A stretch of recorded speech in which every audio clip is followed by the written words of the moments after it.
আসসালামু আলাইকুম। ট্রেন্ডিং নিউজে আপনাদের সকলকে স্বাগতম। মোস্তাফিজুর রহমান এবারের আইপিএল এর শুরুতে ডাক না পেলেও মোস্তাফিজ কিন্তু শেষ অংশের মানে আইপিএল এ যে দ্বিতীয় পার্টটি শুরু হয় সেখান থেকে ঠিক মোস্তাফিজ খেলেছেন। মোস্তাফিজ কিন্তু 17 মেতে আরব আমিরাতের সাথে শারজার মাটিতে বাংলাদেশের হয়ে প্রথম টি-20 ম্যাচ খেলেন। শারজার মাটিতে প্রথম টি-20 ম্যাচ খেলে তিনি বিমান ধরেন এবং চলে যান দিল্লিতে। দিল্লিতে যে প্রথম ম্যাচেই তিনি নেমে যায়। হ্যাঁ, তার একদিন পর প্রায় 20 ঘন্টা পর আবারও মাঠে নামে মোস্তাফিজুর রহমান।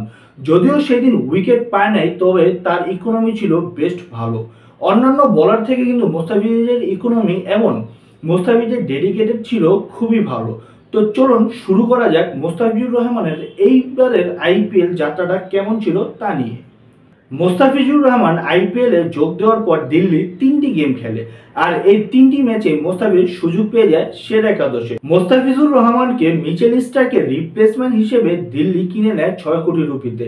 আর এই 3টি ম্যাচে মোস্তাফিজের তার আইপিএল এর কারিশমা দেখিয়ে দিয়েছেন।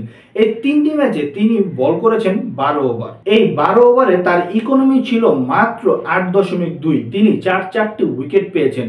প্রথম ম্যাচে যদিও উইকেট পান নাই, তবে দ্বিতীয় ম্যাচে কিন্তু মোস্তাফিজ জ্বলে ওঠেন।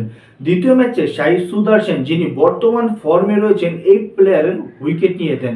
এবং সর্বশেষ গতকালে পাঞ্জাবকে হারানোর মূল কারিগর কিন্তু ছিল এই বাংলাদেশের মোস্তাফিজুর রহমান। দেখুন, যেখানে সব বলার মার খাচ্ছিল, যাদের 10-এর উপরে ছিল ইকোনমি, সেখানে মোস্তাফিজুর রহমান খুবই ভালো বল করে।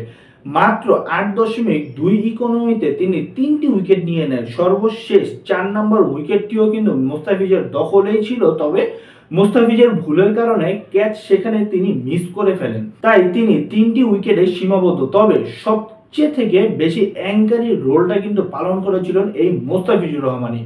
কিভাবে তাহলে শুনুন। যেখানে দিল্লির মূলত দুই ব্যাটার মুকেশ কুমার এবং মোহিত শর্মার মতো বলাররা মার খাচ্ছিল, সেখানে মোস্তাফিজুর এসে ইকোনমি ঠিক রেখে বল করে থাকেন। পাঞ্জাবের ব্যাটসম্যানরা কিন্তু খুবই মারমুখী ছিল, কিন্তু মোস্তাফিজুর রহমানের কাটার তারা বুঝতেই পারছিলেন না। সেরেস আইয়ারের মতো ব্যাটারকে নাকানি চুবানি খেয়েছেন এই মোস্তাফিজুর রহমান। তো আশা করা যাচ্ছে পরবর্তী সিজনে অবশ্যই দিল্লি মোস্তাফিজকে রিটেন করবে, এবং দিল্লি যদি রিটেন নাও করে অন্তত তিনি দল পাবে, এটা শিওর। তো বর্তমানে দিল্লি আইপিএল থেকে ছিটকিয়ে গিয়েছেন, আর কোনো ম্যাচ নেই। মোস্তাফিজুর রহমান সরাসরি চলে যাবেন দুবাই। দুবাই থেকে ঠিক বাংলাদেশ দলের সাথে পাকিস্তানে যোগ দিবেন।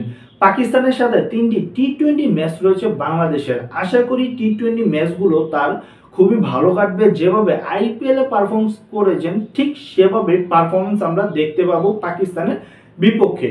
তো ভিউয়ার্স, এই ছিল বর্তমান আপডেট। পরবর্তী আপডেট পেতে অবশ্যই আমাদের চ্যানেলটাকে একটা লাইক দিয়ে দিবেন এবং সাবস্ক্রাইব করে রাখবেন।